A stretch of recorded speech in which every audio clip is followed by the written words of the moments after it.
We're on Twitter, Periscope, YouTube Live, Twitch right now. Hey, we met our Twitch follower. Is Juan watching? Last night. We got 1 minute. Oh, I just got a notification. We're live Yep, we are live right now. on YouTube. Waiting for Facebook Live. Playing music. Is it just me, or is Henry holding his stick wrong? Yes. All right, playing Awesome, music. That's going to drive me crazy. So I'm going. Please. Oop, no, that's not it. Whoop. Woo! That's better. There you go. All right, we're going on in about 30 seconds. Right on, Bruce. Yeah, right now. I'm going to start with Devil season. Hey. All right, we're on Facebook Live, Trying to find a positive. audio stream. Let's go. Oh, Mary. Stick was backwards. Yeah. It was frustrating.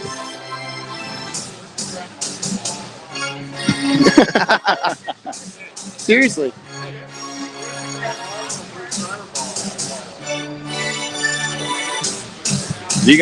You should really look into that. We could do a... All right, we're live, guys. 15. 10. Sam, you We doing go- the big intro? Yeah, we're going in the bumper. 5 seconds. 3.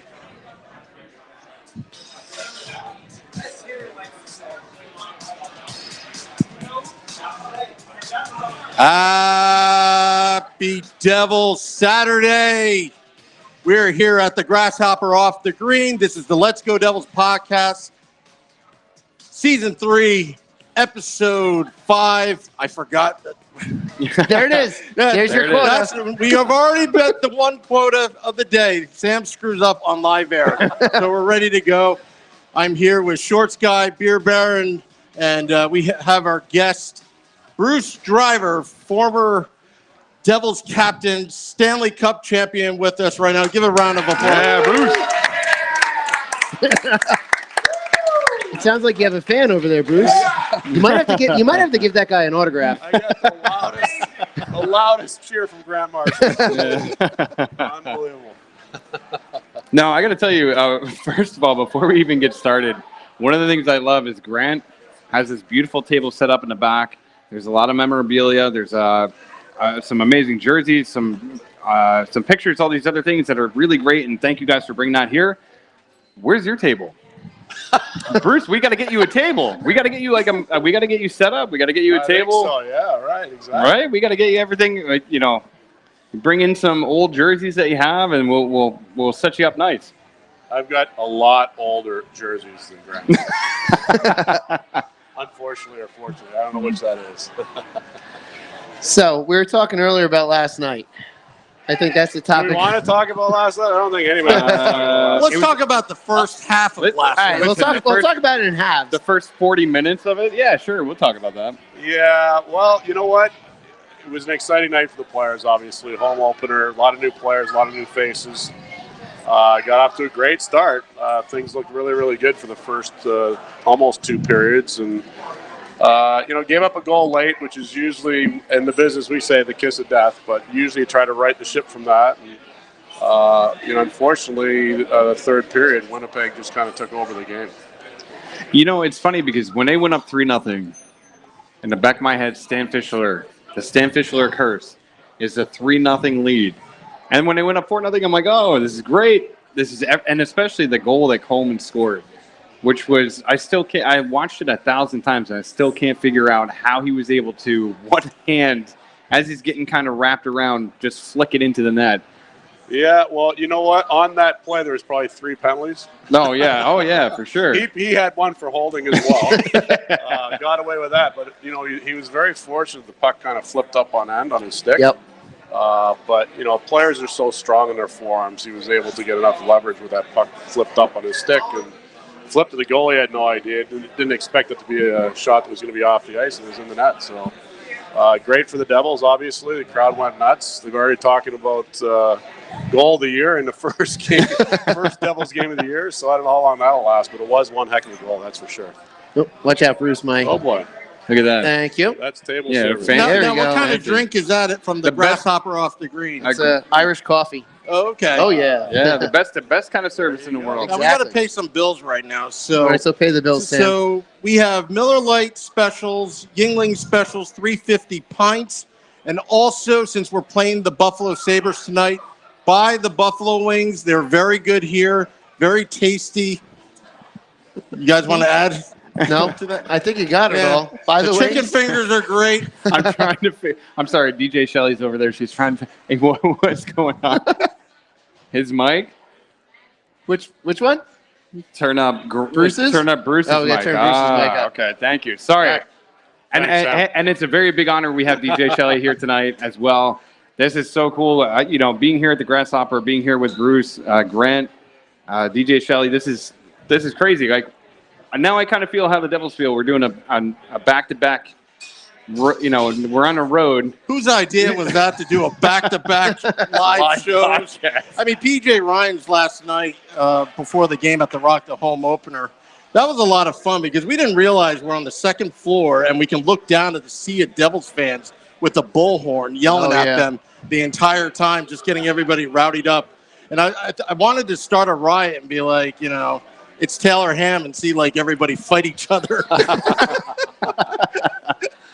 By the way, there's It's Taylor Ham t-shirts at the merch table after the show for purchase for $20. All right, I'm done plugging. Yeah. So Bruce, like we were saying, Shorts Guy was saying, we were talking about last night. They go up 4-0. The way the game kind of unfolded, you see Corey Schneider with this injury, and they say it's cramping, but who knows what's going on? You don't know if he's playing it safe because he didn't want to overextend himself, or he felt something weird and he knows his body and he didn't want to push himself too hard. Putting them in that position where you have, Mackenzie Blackwood coming in cold, you could feel that whole momentum shift. You could feel it in the crowd too. And I don't know if, as a player, do you, when something like that happens, do you feel like a shift on the ice? Do you feel like, all right, well, something's different? As players, we're not thinking anything other than playing the game at that point, regardless of what happens. I mean, it could be their best player on the ice getting hurt, the goaltending situation. We're paid to play hockey games, so the fact that happened, I don't think changed the mentality of the players. I just think it was a matter of the players losing their focus throughout the whole period. I kind of look back at each of the goals and watched the replay when Schneider got hurt, thinking, it didn't really look like it was that explosive an extension when he stuck his pad out, but it didn't surprise me when they came out and said it was cramp related today. And hopefully that's all it is. Again, we were talking before the show on who might start tonight. They may think that it's probably better to start Blackwood and give Corey a day to just make sure he's okay. Yeah. I think we need to do an equipment switch here. We got our second screw up. Bringing in the backup I have a goalie feeling up. Grant Marshall messed around with this. We're blaming Grant for the mic. Here we go. There Well, you if you didn't hear it, I said I'm pretty sure Grant Marshall messed with my microphone. I will say this, but before Corey came out of the game, Corey looked fantastic. He was playing very aggressively. He was making great saves. His glove was looking really good. He was playing very well. And the change happened so quickly. I personally thought that they were going to look at maybe doing like a coach's challenge. And then all of a sudden, Blackwood was in net. And it was kind of strange. It was a strange, a number of events that happened there. We didn't do a very good job of staying with the guy that actually came in the zone. If you break the replay down and go back to the zone entry, we were on the guy that ended up scoring the goal, and he turned up and made a pass back to the point, and we lost him. And then it was just a quick shot, and Corey's just reacting, trying to deflect that puck as far away from the net as possible, but it lands right on the guy's stick. So I think, you're saying the thing the exact same thing that every Devils fan is thinking. Like, what's going on here? Yeah. I have no idea what's going on. Are they challenging? Was it offside? Was there some crease interference? And all of a sudden, Corey's at the bench and trying to figure out whether he can stay in the game or not. So I actually had to texted my cousin because he was watching from home, and I was like, "What just happened?" Because I totally missed it. And he told me what it looked like, being his hip possibly, but if now they're telling us it's cramps, which is better. But it was just such an odd situation, and being in the building last night, the energy just got sucked out of the building when he came off and Blackwood went on. And then when it felt like almost immediately they scored on Blackwood, and everyone just got really on edge and nervous, like, oh man, here we go. Which is kind of, I'm going to say a little disappointing, because I know we went through a tough season last year, but all of a sudden everyone was so quick to go, oh man, here's last year all over again. It's like, relax, it's one game. Yeah. You don't win the cup in game one. Yeah. It was kind of frustrating from a fan standpoint to see other fans be like, oh, this is it. It's over. Yeah. Like, the sky is falling. The sky is falling. You can't blame them, because you're snake bitten for so long, and you get into this mentality. And unfortunately, that's just the mentality of the fan base, because that is just what's been happening. But it's a whole new season. It is. It's a whole new season. But we get that. Like, a lot of people do understand that, but then you have a lot of the fans that are in the stands, and they're like, when you're in that situation, when you're in that moment, and they score that second goal, and then Corey goes out, and it's like, oh, here we go again. And I can't tell you how many texts I got, like, oh, well, there's Corey Schneider again. And I'm like, no, he was doing great. Something obviously went wrong. So, I mean, I feel like tonight is going to be a night where it's almost like they have, it's never, in the beginning of the season, you don't want to say it's a must-win, but this has to be a good, solid rebound game from what happened last night. Oh, absolutely, no question about that. Getting back to Corey and him having to leave the game, I was thinking the same thing you guys were thinking. I mean, he's out. I'm going, oh my God! Like he had great world championships, came in, had a great training camp. Yep. First period was great. He looked really sharp, and all of a sudden, boom! And I'm thinking to myself, oh my God! Like, can he actually be hurt again? Yeah. He took a long time off to make sure everything was right, and. Let's hope it was just cramping and he's right back in there. Yeah. Yeah, and, Coach Hines broke every goal down after the game. Oh, believe me, I did too. I sat there. I was actually coaching last night, as I said, so I didn't get a chance to watch a lot of the game, but I did tape the game. I went home and I watched. I didn't watch the whole game, but I watched more of the key parts of the game and kind of buzzed through a little bit and watched all our goals and watched all the goals against. And, I sat there and I was describing what happened on the goals against a friend of mine today who was at the game, season ticket holder, and he was amazed that I sat there and broke down what went wrong and what each player did on the goals against.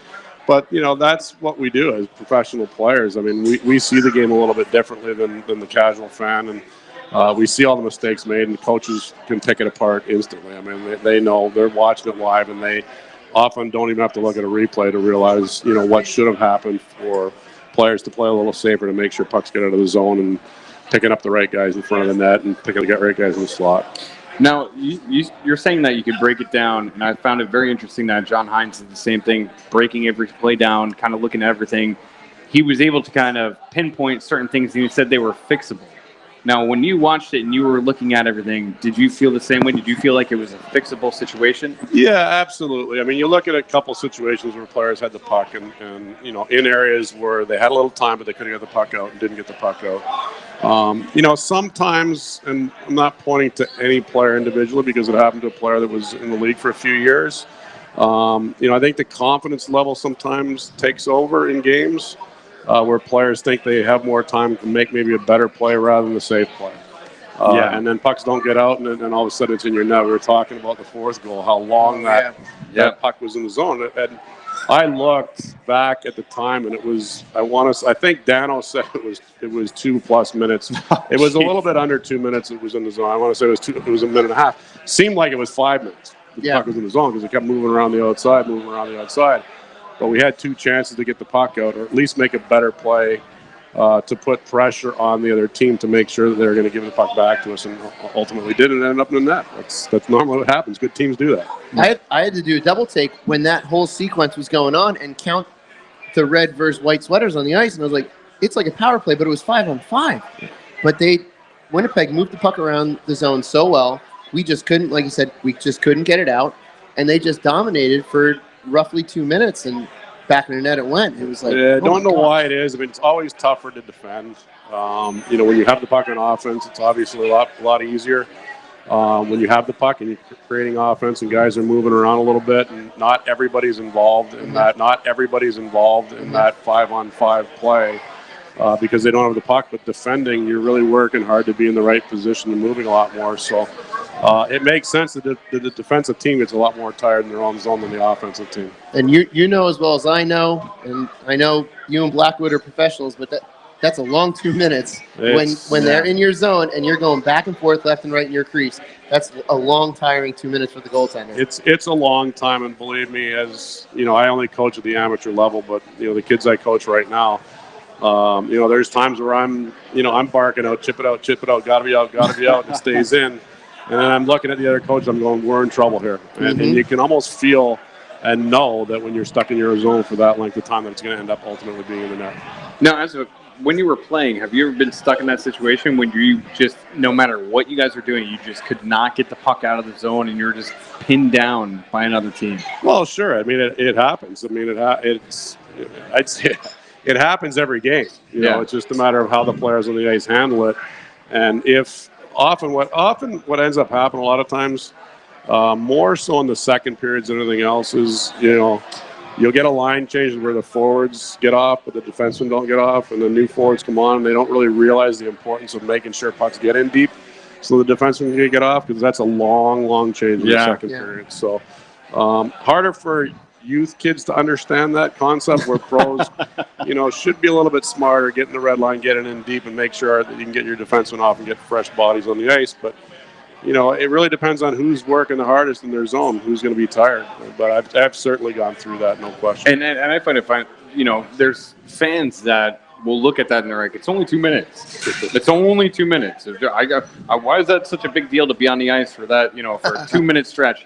And if you haven't done that, and if you haven't been out there and expelling that amount of energy and pushing your body, even if you're in the best physical shape of your life, it's a lot. But it's not just the skating part; it's the physical part too. Yeah. Because you're pushing and shoving. You might be in the corner trying to battle with the guy. And again, the guy that has the puck, it's a lot easier to protect the puck than it is to the guy defending, trying to get that puck back off of him. You get much more tired trying to fight to recover that puck than you do protecting it.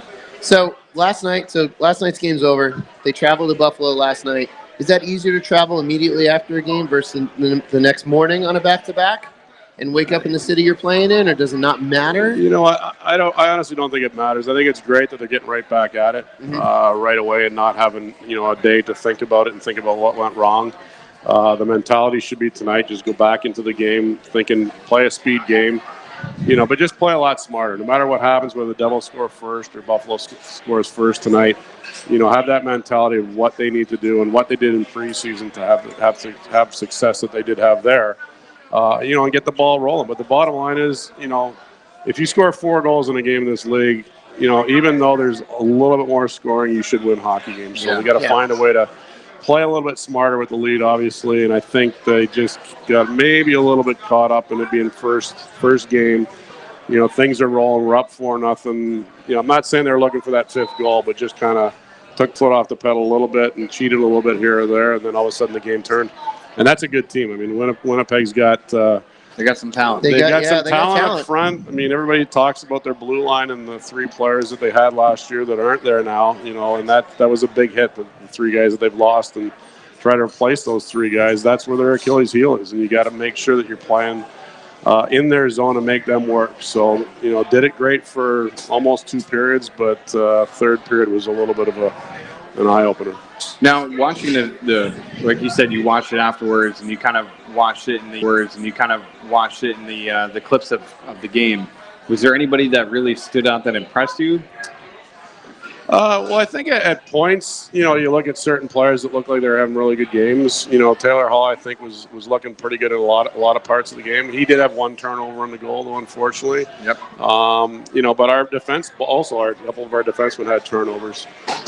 Was watching bits and pieces here and there. I thought the line with Gusev and Hughes and Brat, they were really controlling the puck a lot, moving the puck very well. So I'm not. They didn't play obviously every game together in preseason, but I'll tell you what, the only thing to worry about with those guys is their size. Yeah. But if they can handle the puck and move the puck and create offensively as quickly as they did, and they looked like they were doing great last night. If you have the puck, the other team's got to get it off you. So I like what I saw from that line. And that's sorry, I saw so you're about to, but it's funny because I felt the same way that line was pushing the puck and pushing the into the zone a lot, and then the third period, John Hines decided to take Brat off that line, put him with Pavelzaka, and then put Hayden on that line. And Hayden, a lot of people said he had a bad game, but there's a lot of points that he had some really strong play. He was really strong in the forecheck. Wayne Simmons, I thought, had a really strong game. I don't know if juggling the lines, there's a lot of people that feel like they started pointing at that. They're like, we're up 4-0. Why juggle the lines? Why do you think he decided to do that? Well, it's possible that size, strength issue came into it, and not wanting that offensive line to be turning pucks over. They are so creative that, they're going to create some things offensively that maybe other players might not even try and might be a little high risk. Young players still, right? You got 3 young players. Not that Hayden's not a young player either, but, a little bit more defensive minded, I think, having him in that role. And maybe that was the thought process there. John may have felt the game a little bit slipping away and wanted to kind of shore things up defensively, and maybe that's why the move was made. So I happened to look down at one point because I was behind the benches way up top, and it seemed like there was a point with Hughes where he got knocked a little bit into the Winnipeg bench, and one of them kind of took his stick and held on to it, kind of like a, hey, kid, welcome to the league. And you just see him like this, pulling away, and then the guy let it go. It seemed like one of those little things like, welcome to the NHL. Here we go. Yeah, well, guys are always going to test young guys. They do. It doesn't matter. It doesn't matter who you are. Sidney Crosby went through that when he first came in the league. It doesn't really matter. I mean, and for him, he's not going to let that kind of stuff bother him at all. I mean, the kid's playing on the big stage. He's played enough big games, and he's going to be fine. I wouldn't worry about Jack Hughes and that stuff. Have you had a chance to meet him yet, or no? I did, actually. When he came in last year, right after the draft, we had a clinic that we were running in Prudential Center Ice with a lot of our girls, our learn to play girls, and he came out and helped us out there a little bit, so I got a chance to take a picture with him and meet him. Cool. briefly, but he was very busy. He was on a whirlwind tour for, I think, 2 days there where they brought him in, so he was in and out pretty quickly. Look at you being a fan, taking a picture with the first overall pick. Yeah, well, got to get it when you can, right? Now, can you put yourself in his shoes? Thinking back. Yeah, I was not a first-round pick. Well, no, not a first-round pick, but I mean, like, just thinking back at that first season of that first game where you were like, all right, you're going out and you're playing in the NHL. This is what you dreamed about. I can't imagine the amount of pressure that he must have felt, but he seems so cool and calm. Yeah, and I think he said it. I mean, this is something that he's thought about for a long time. We all know. I mean, he's 18. How long? Yeah, I mean, for the last 2 years. I'm like, when I was 18. Yeah, but he also comes from a family that's been around hockey, the professional level. Been around and hockey. Brother. He's well prepared, and the thing is, the players now are much more well prepared than we were. But when we first came in the league, the draft was a much bigger deal. Players have agents way younger. I didn't have an agent. I didn't have an agent until after I'm trying to remember when I got my agent. I think I got my agent after I was drafted for sure, but not certainly before. A lot of these players have that. Yeah. And they have a great supporting staff and support crew with their family and everything else that's going on around them. And he's known for a few years where he's going to be in the draft. I mean, it's pretty obvious. A little bit different there. I mean, for me, my first game was after the Olympics in 1984. So I wasn't stepping into game 1 of a season. I was stepping into, I don't know, it had to be about game 70, I think, or something like that, game 68 of a season that wasn't going very well for the Devils. So for me to jump out there on the ice, I mean, obviously there was a lot of excitement for me, but I was the only one on the ice. It was my first game. Yeah. For these guys, there's a few guys on the ice. This is their first NHL game. So a little bit different scenario, but again, I'm sure the nerves were there, but I'm sure he was counting the days for that game to happen because he just, wanted to get it over with. Really. Yeah. Right? I do love the fact that first and second overall pick went to rivals. And I think that's going to be great for not only us, and I guess maybe that other team, but the league's going to play off that for a very long time, I would assume. Oh, for sure. There's going to be debate, and there's going to continue to be debate, this year and next year and years to come. And, we'll probably be sitting here debating it 10, 15 years from now or 20 years from now when they're done and who got the better end of the deal. There's a lot of people saying that Taco's ready to play now and much more physically ready. And, Jack Hughes was the right player to take because there's still that potential and for him to become a little bit stronger and bigger. And just imagine how much better he's going to be when he gets bigger and stronger. And I know this. There's Yankee fans here. Yeah. The Yankees just hit a home run and they just blew the game open. Yeah, so. well. Let's go, Yankees! Sorry, I work with a couple of Mets fans, so I can't. Well, that's the thing for me. But I'm a Yankee fan, so I'm happy. That's the thing for me. Right I'm cheering for both the Yankees and the Mets. That's right. For me, well, there's only one area team I don't cheer for. Every once in a while, I keep glancing over and I'm like, hey, all right. Well, the better, unfortunately, the better the Yankees do, the worse their roommates have as a situation for home field advantage. So I'm okay with that. Well, yeah, you talk about football, and I was Grant Marshall. We all know who his favorite football team is. It's not one of the locals. That team's not doing very good this year either, are they, Grant? Huh? How are the Dolphins doing this year? How are the Dolphins doing this year? Tank for 2-0, right? Tank for 2-0. Hey, Grant. See, and I want the Giants and the Jets both to win. So, as I said, there's only one New York team that I don't want to win, and we know who that is. Oh, right? yeah. There you go. Rangers suck, right? Hey, there it is. And we didn't even have to ask you to say it. Honestly, though, I'm kind I of... shouldn't say that. I don't want the Islanders to win either. So. No, we just feel like the Islanders are like kind of like a cousin. You know what I mean? Like, we both hate the Rangers just as much. That is true. But so going into this game tonight, what do you feel is the most important thing for them to do? As a coach, like your team just came off your opening night. Everything is kind of built up. They had the red carpet event. Everything is going great. You're up 4-0. Boom, you blow that. You go into a shootout and you lose. So as a coach, what are you saying to your team tonight to get them pumped? Because after the game, Taylor Hall, Blake Coleman, everybody that was interviewed was either pissed off or extremely negative about what the situation was. Taylor Hall's comments, I don't know, he was not happy about the whole situation. He was like, even in the 4-0 lead, we weren't playing our game. It's always good to be upset and pissed off, but you truly just need to forget about that game and move on, and they will. I mean, they obviously right after the game the emotions are high. Yeah. And there was probably signs here or there when they had the 4-0 lead that they weren't doing the right things, weren't getting pucks in, turning pucks over.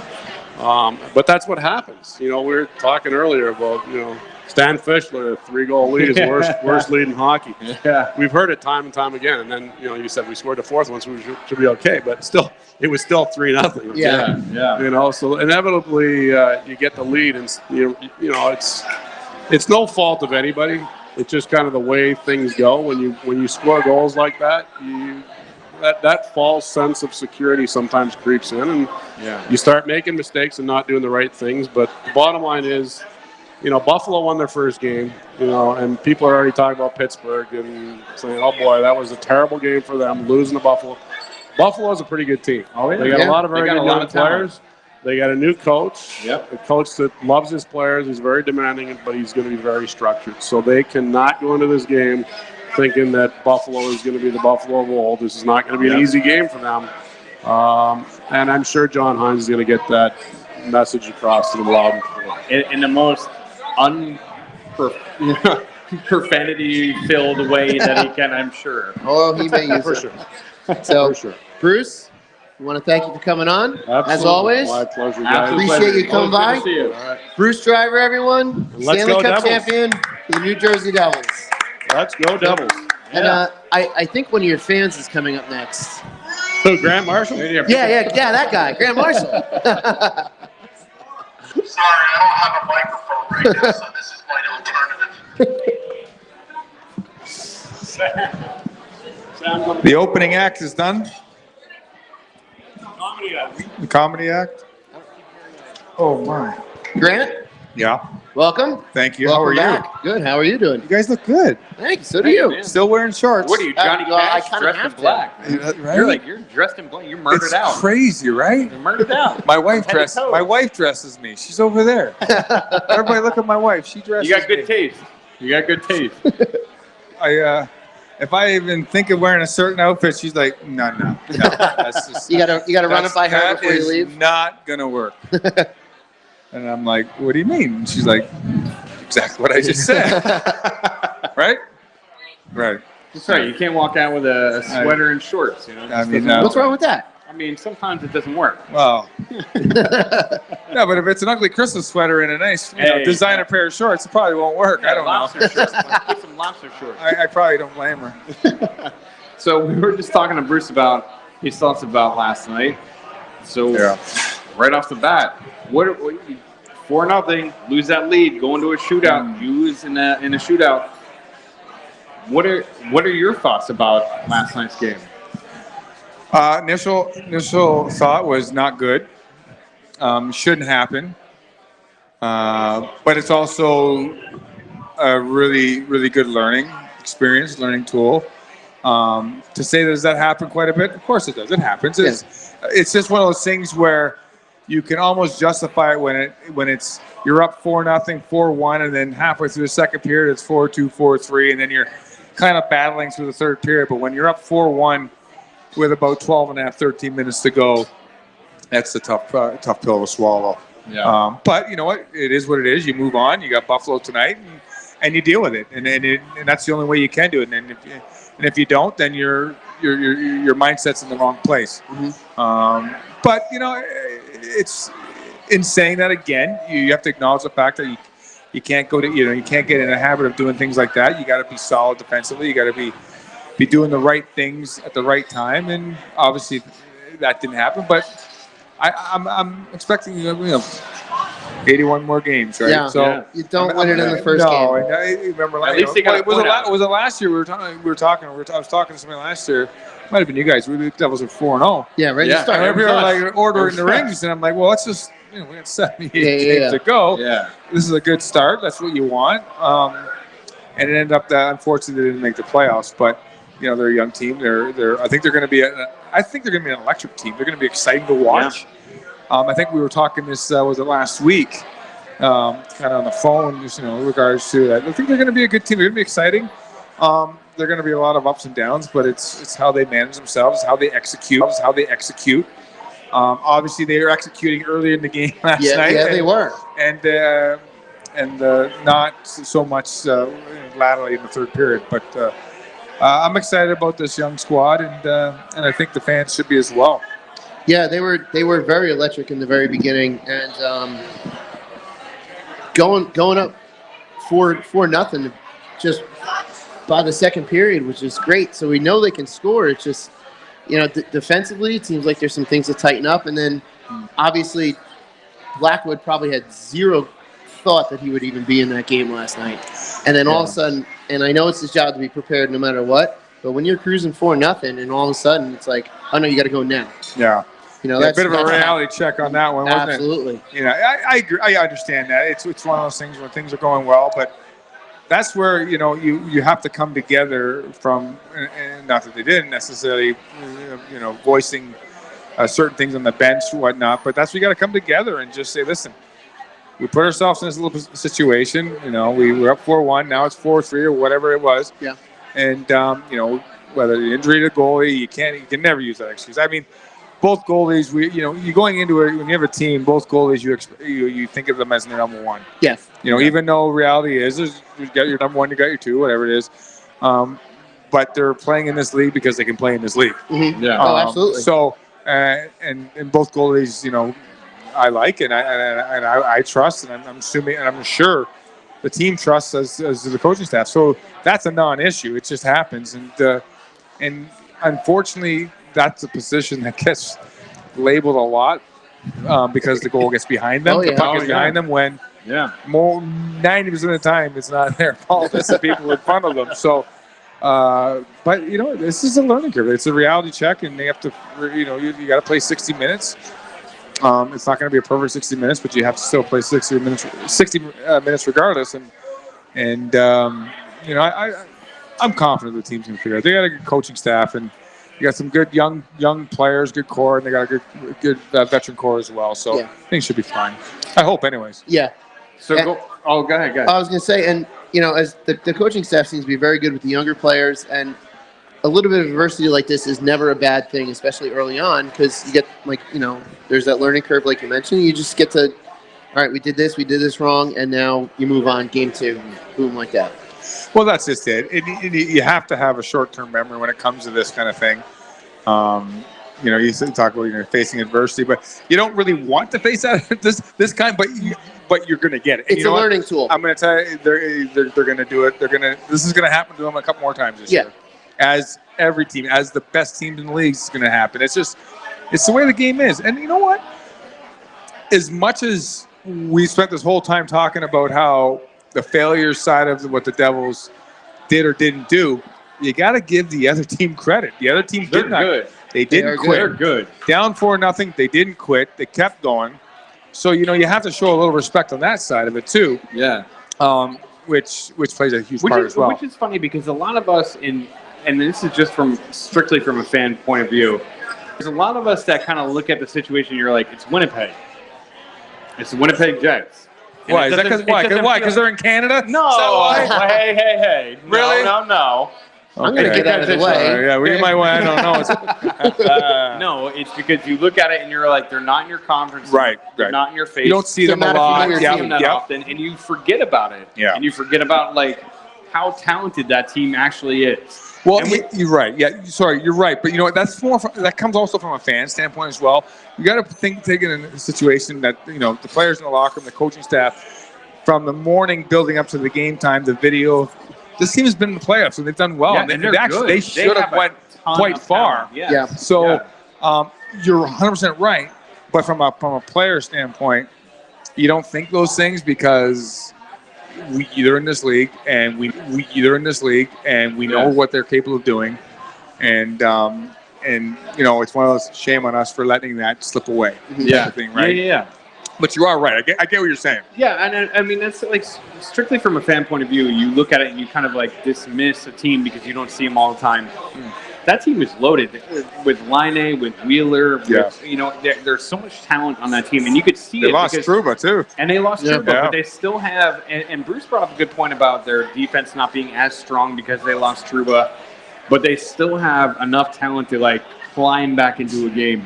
And if you looked at the game the night before, where they lost to the Rangers, but they didn't lose getting their doors blown off. Yeah, they didn't lose a terrible game. That's a solid team, and even though you're up 4-0, the Devils it felt like they started getting a little too fancy with it. They started trying to do a little bit too much because they're like, hey, 4-0, we're up, we're good, and you almost can't blame them. But let me ask you, as a player, do you ever did you ever find yourself when you were in that situation, 3-0, 4-0, whatever the case may be, where you guys are sitting on the bench like, man, we got this, and all of a sudden it starts creeping up? I think it's human nature to think that things are going so well. Do you mind to autograph my memorabilia? Sure. Can you wait in line? Okay, I'll be back. Okay. Wait, who are you asking? Bruce signs my name pretty good, actually. I'll come back. Okay, thanks, big guy. I forgot my train of thought here. Just so you guys know, we got the Stanley Cup here. What were we talking about again? I don't know. Just some I don't know. Sam Wu some came crazy in. fan, yeah. But being in that situation where you're on the bench and you're just Blake Coleman just scores a goal. Yeah. Where I can imagine where he came to the bench and they were like, dude, how did you do that? And everybody's in a great mood. The fans are going crazy. Right. It's human nature. It's human nature to get in that situation where you're thinking things are going good. We're on a roll. A lot of times, though, that you can let that go for a while. But once that team gets a goal, you're like, okay, we're all right. Then they get another goal. It's like, okay, guys, let's stop this right now. This shit's got to stop. Yeah. Okay, so you get in that type of situation, and then you kind of refocus, and that's where the communication comes in from the coaching staff and the players and the veteran players. And And not that didn't happen because I'm not on the bench. I don't know. I'm assuming it did, knowing they're all professionals. It gets back to maybe giving the other team a little bit of, a little credit. But yes, it's a human element where we think, well, we're going well, we're unstoppable, and you want to have it's a fine line, right? You want to say, listen, feel confident about yourself. We're unstoppable. If we keep playing the way we're playing, they can't beat us. And that's the right things to say. Yeah. But, actions speak louder than words, right? You can say all that you can, but once you get on the ice and you're just thinking, well, things are going good the way they were, and you're not playing the way you should be playing, it's going to come out and bite you in the ass. Yeah. Right. And it did. And it did. It did. It was a big bite, but I think it was probably a bite that was deserved, but now they're going to look at it. So you know what? I like the fact, too, that, listen, they won 4 goals. They got a lot of skill. This team's going to have a lot of skill. They're going to have a lot of speed. The sky's the limit for them when it comes to offensively, but the most important thing, championships, defensively, we win, is what's going to win championships. Yeah. And they have to just, and they will. It's game 1. They're gonna Exactly. That's I don't know what's going to happen tonight. I hope they win, obviously, but it's one of those things where you just keep learning and you just keep building. Yeah. And we've kind of focused a little bit on the downside of last night, but there were a lot of positives last night. They put 4 goals in. Corey, up to the point he came out, was looking fantastic. They were a very fun team to watch. Gusev gets the first goal. Good to watch. Gusev gets the first goal. That was great. That was a lot of fun. I don't think Coleman needs 2 hands. No. That goal, by the way. Bruce, did you see that goal by Coleman? I don't think he needs 2 hands. I mean, listen, what are the odds of that happening, right? Listen, watch it. Awesome. Bruce said it the best. There was probably like 3 penalties in that one play. But the crazy thing about that is you watch the replay, and it's like, did he plan that, or is that just blind luck?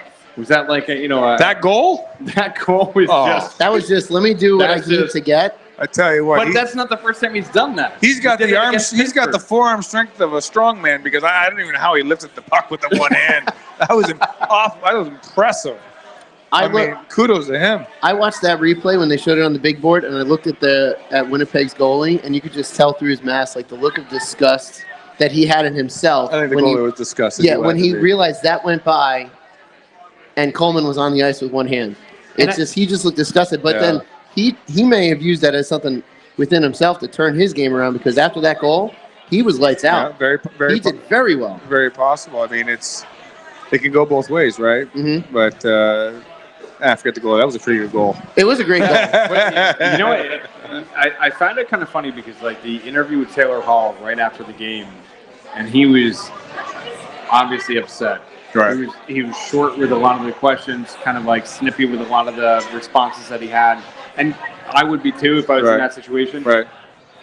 But he kind of said, like, even when we were scoring, we weren't playing our game. Yeah. Even when we were up 4-0, we were not playing our game. Well, that's a big thing then. Yeah, that's good. But it is great. But as somebody who's a professional, like, for example, if you were out there and you were in that situation, your team's up 3-0. Do you kind of say, like, hey, we're not playing our game. We might be up right now, but we're not playing the way we need to play. It happens a lot. It happens so much. Yeah.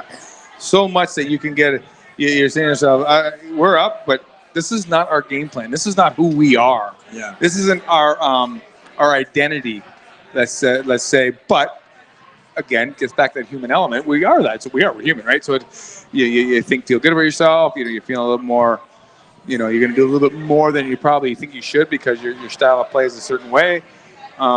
So, yeah, of course. But I tell you, it's something you have to learn. You have to realize that you have to bring your game every night. There's so much parity in this league that easy come, easy go, and it just shows. It wasn't 4. It was 4-0, but it wasn't like it was 4-0. Like I said, 4-0, and they picked away. It was 4-1 with 12 to go. So you gotta. These are good players, good teams. Yep. And they have to realize that. Yeah. Which they do. It's just he's right. He should be bothered. Positive about getting the goals. Getting 4 goals. Most times you're going to win the game. Yeah. But there's so much more to that. And I'm glad that he says that because that's the crux of it all. It's more than that. Just the 4 goals. It's the fact that. We got 4 goals, not playing the way we should have played. So, therefore, we should be thinking of, listen, we're fortunate. but it should be a 1-0 game because where we play should have been, where it should have been 1-0 possibly. Yeah. That means we got to play full 60 minutes and play hard. Yep. Yeah. And they rode I was assuming they rode the 4-1 scoreboard and forgot that what makes them who they are. Yeah, and that there was more time common left. too. Now, do you chalk any of that up for there's so many new pieces in the lineup? Do you ever chalk that up? And I know that even Taylor Hall said we had plenty of time in the preseason. We've been practicing, and kind of was like dismissive of that question of saying like, no, it doesn't matter. Well, that's the leader in professionalism. It is right. So to your question, I'm sure there's a little bit of that element. Yes, it's a preseason, they know it. But then the side from his side, the professional side, was like, I'm not going to go with that. Forget that. We have to bury them. We have to score more goals. We have to shut them down. Yeah. Absolutely no excuse for that. And I love that as well. Yeah. So good for him for being honest and upfront and knowing. Now we just need him to sign a contract. That's it. Well, don't keep. Well, listen. In a funny way, you're up 4-1. Don't lose the game when you're up 4-1. And he'll be confident to sign that contract. Yeah, exactly. He's a great player. The organization's great, and I hope he stays for a long time. But the good thing about him is that I think he's focused on tonight. He's not, and then when tonight's over, he's focused on getting back to New Jersey and working on the game, working on the team game, and then the contract will fall right where it needs to be. Which, speaking of tonight, that's good. They get to go right back at it. Yeah.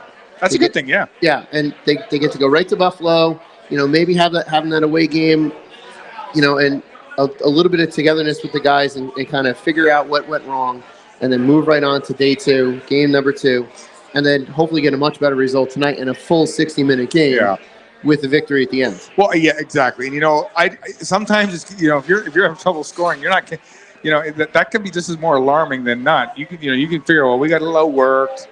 We were a little suspect in our own end on certain situations. You can clean that up. Yeah. Scoring's hard to do. And they got 4 goals, so they know they can score. That's a positive. So you got to look at that and say, listen, we need to take care of our end. Yep. Yeah. And we need to take care of all 3 zones in a defensive side mindset because we're very confident we can score the goals. You know what's funny is you say you did the point of like we could score the goals. I think one of the greatest points about that is it wasn't like it was their top line scoring and there's a top line only. Do you know what I mean? Like, so you're getting goals, but you're getting goals and it was kind of dispersed. I know Coleman had 2 of them, but you're getting goals from other players. How encouraging is that? I feel that's extremely so encouraging. Yeah, because you look at it and you're like, hey, some of our other key players and a guy like Coleman who's not going to get the fanfare of a Heischer or Hughes is the guy that's putting in 2. Yeah. I feel like that's a great momentum booster. You need the finesse, the skill side, and you also need the meat and potatoes of the team.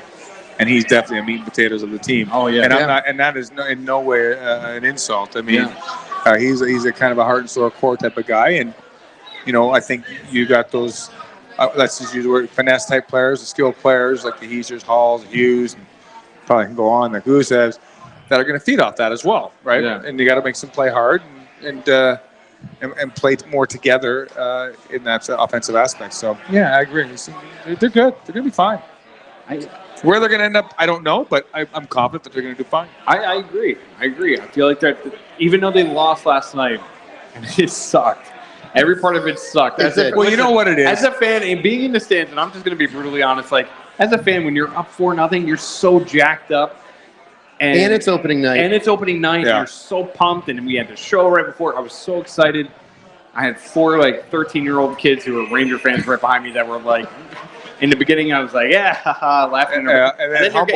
Then you're getting goosed by a bunch of 13-year-olds who were like giving you a hard time at the team's losing. So it didn't make it matter any better. But it just, as a fan, you're so excited, and you go through that roller coaster of like you're up here, and then it's just like, damn, what the hell happened?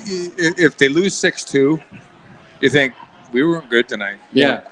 Right? Yeah. When you're up 4-1 and lose, you're like, wow, Christmas came early. Yeah. We gave them a lot. Yeah. And that's harder. Because you could easily say, we lost 6-2. Well, we stunk. Yeah. All right, whatever. We stunk. So they didn't necessarily stink. They were up 4-1, 4-0. Yeah. And it's like again, I know I'm kind of counter saying going against Winnipeg. Winnipeg deserved it to the point they kept fighting. But at the end of the day, there's a lot of things that they did in the 4-1 game that they gave it to them. Yeah. Right. And that's that as a fan, you're thinking, I'd rather lose. How many times you say, I'd rather lose 6-0 than go through that. You do so well and you're up 4-1 and all of a sudden you lose. You're like, are you kidding me?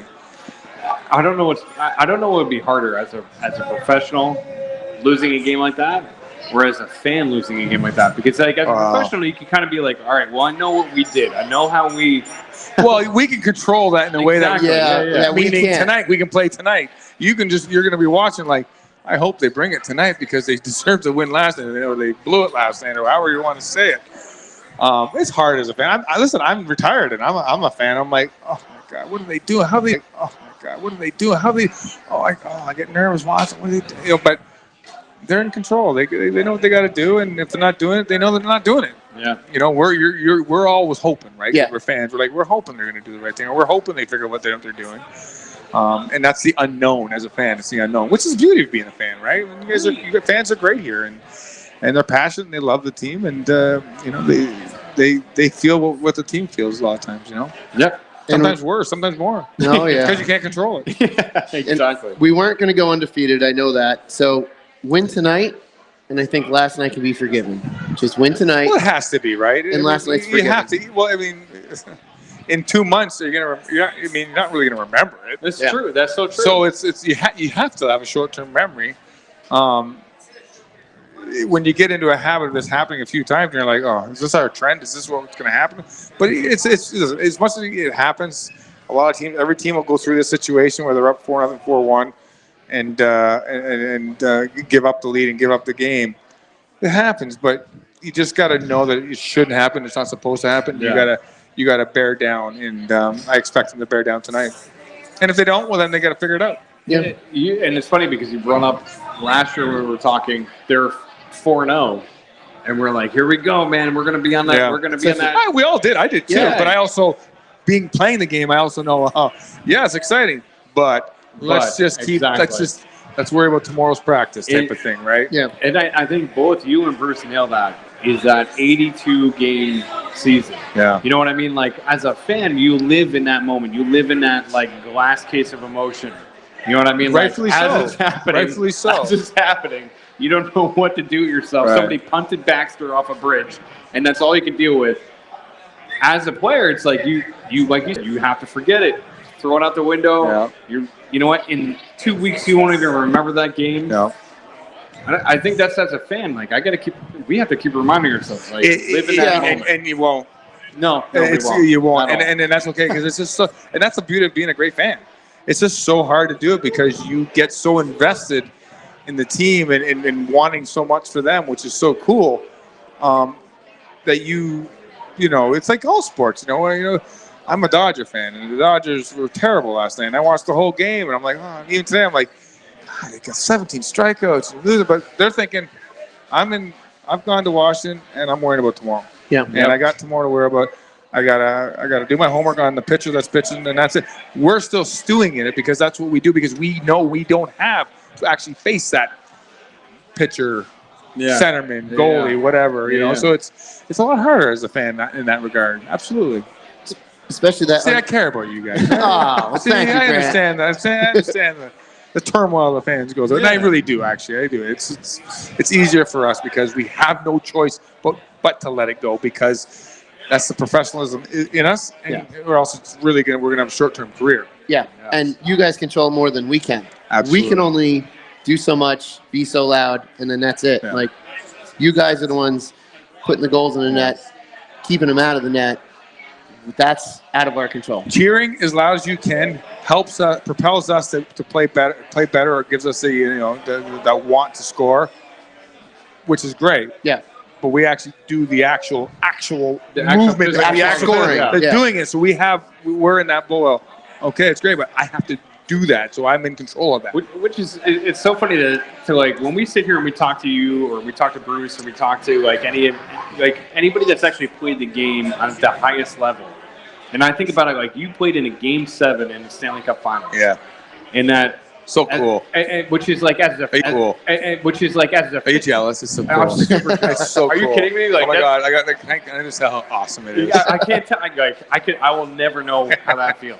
I will never understand that. But like, I was a plumber as a player. I'm so excited that I got to do it. Trust me. I won two of those cups. I'm so blessed. but you are those meat and potato guys. Right. You were the heart and soul of those teams. You were the heartbeat of that team that pushes it through, because the skill players will always get you so far. Yeah. But guys like you are the reason that they win Stanley Cups. Oh, I appreciate it. And I mean that with all sincerity, because if you look at the Stanley Cup championships that the Devils won, there was always those core guys that they had that could finish, but they needed those guys like you to be out there to make the team work, to put in those extra minutes, to be the lunch pail guy. And you need them. And you know, yes, you're 100% right. You need those guys. And the beauty of it is, the guys that are that way, i.e. me, we embrace it. Yeah. Like, I think it's a skill, like it's a talent. I strive on being physical. I strive on bringing a lot of energies. I strive on being a bit of a comedian in the dressing room, keeping the guys light, because that plays a big part, you know.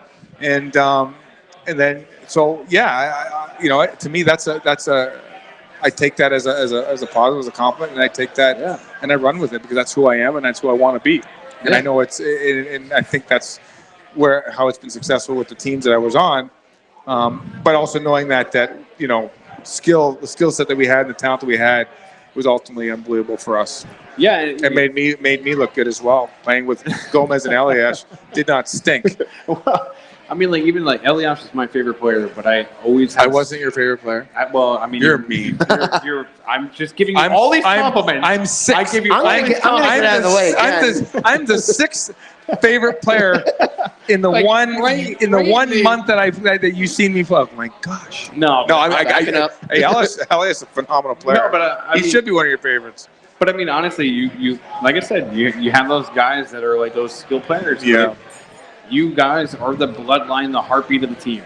Thank you. John Madden, you all those guys. Pandolfo, yep. The guys that go in there in the corners and Stevenson, don't get a lot of the credit, don't get a lot of the glory, don't get a lot of the the praise and everything that they should get. Right. But that's how you win championships. And the beauty is, in the locker room, we get it. You know, we all get it, because we all know that. Listen, what Scott Gomez and Patrick Elias does, I can't do, but what I do, they can't do. Exactly. And that's what it comes. Exactly. That's what we call a team, right? And that's the beauty of this sport. Everyone has a role on the team. So we're gonna do a raffle. Yeah, we're gonna do a raffle. We're gonna do a raffle. Am I pulling this thing? There's no alcohol in this thing? No, not yet. Not yet. Not yet. The night's still young.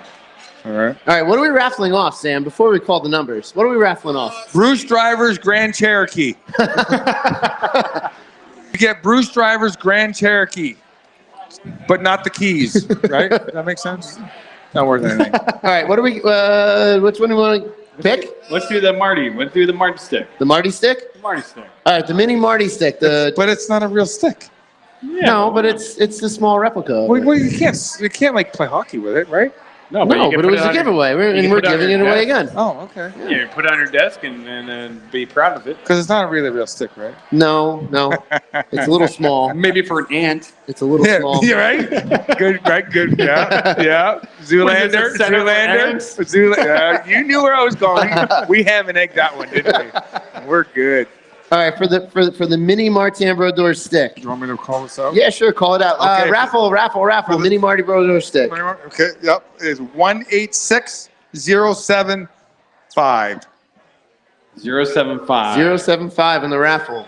Anyone? 075. If it's Durango Steve, I'm Get out your raffle tickets. Oh, I hope it wasn't one of theirs. Just a mini stick. Don't have to. Try again. Again. Try again. Oh, wait.